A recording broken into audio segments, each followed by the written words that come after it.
हे दोस्तों, कैसे हैं आप सब लोग। आज है 11 नवंबर, टाइम हो रहा है 4:22। आपके सामने बीटीसी का चार्ट ओपन है। यह चार्ट आप 5 मिनट के टाइम फ्रेम पर देख रहे हैं और इस 5 मिनट के टाइम फ्रेम पर दोस्तों मैंने एक ट्रेड एग्जीक्यूट करा है। जस्ट 2 मिनट पहले ही मैंने यहाँ पर ट्रेड लिया है।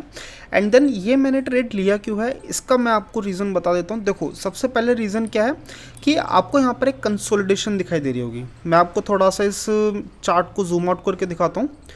देखो, जैसे कि आपको यहाँ पर एक अच्छी खासी कंसोलिडेशन दिखाई दे रही है। इस कंसोलिडेशन के बाद आपको या मुझे ऐसा ही लग रहा था कि भाई मार्केट को यहाँ पर बाइंग की तरफ ही यहाँ पर जाना चाहिए था, ठीक है। लेकिन यहाँ पर क्या होता है, यहाँ पर एक बहुत खूबसूरत सी एक रिजेक्शन कैंडल बनती है यहाँ पर, ठीक है। एंड देन इस रिजेक्शन कैंडल बनने के बाद मैंने तुरंत ही यहाँ पर सेलिंग की तरफ एक ट्रेड एग्जीक्यूट करी है।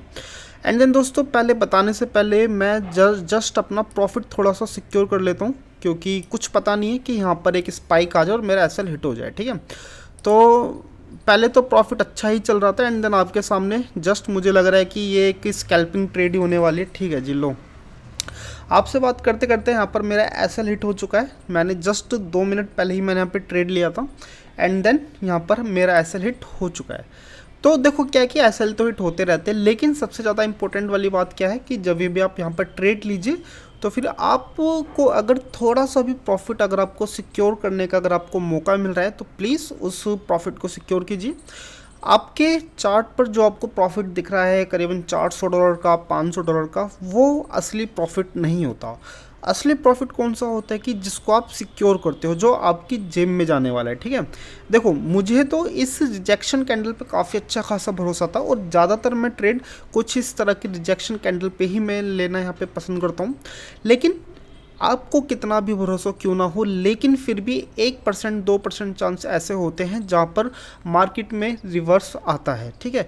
तो आपको जो एसएल लगाना होता है वो उसी 1 या 2% के लिए ही आप वहाँ पर एसएल लगाते हो, क्योंकि ज़रूरी है कि आप अपने प्रॉफिट को सिक्योर करो, ठीक है। देखो, $30 कोई प्रॉफिट नहीं होता, ये एक तरह की न्यूट्रल ट्रेड ही होती है।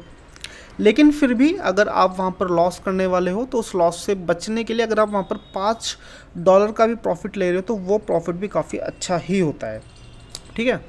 एंड देन जो मैंने ट्रेड लिया था, मैं ट्रेड जस्ट ऊपर की तरफ ही मैं यहाँ पर लेने की सोच रहा था, लेकिन इस कैंडल के बाद जो नेक्स्ट कैंडल जो बननी थी वो इसके हाई को क्रॉस नहीं कर पाई थी। एंड देन आप ये एक रिजेक्शन कैंडल आप देख ही रहे हैं, ठीक है।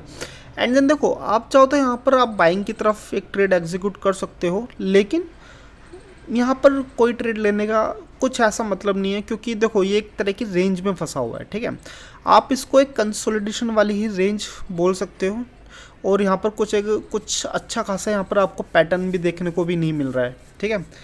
तो फिर बस आपको तो पता ही है कि मैं दिन में सिर्फ एक ही ट्रेड लेता हूँ या फिर 2 ट्रेड, लेकिन मैं यहाँ पे दूसरा ट्रेड नहीं लेने वाला, क्योंकि मुझे मार्केट में कुछ ऐसी खास पैटर्न मुझे यहाँ पर नहीं दिख रहे। ये मार्केट में काफ़ी लंबे टाइम तक प्रोबेबिलिटी है कि ये काफ़ी अच्छे खासे एक लंबे टाइम तक के लिए सिर्फ और सिर्फ एक ट्रैप बन के ही रह जाए, ठीक है। तो फिर आप बताइए, आपको वीडियो कैसी लग रही है, आप मुझे कमेंट करके बताइए। अगर आपने यहाँ तक वीडियो देखे तो आपके लिए बहुत बहुत साधुवाद। चलिए मिलते हैं कल आपसे।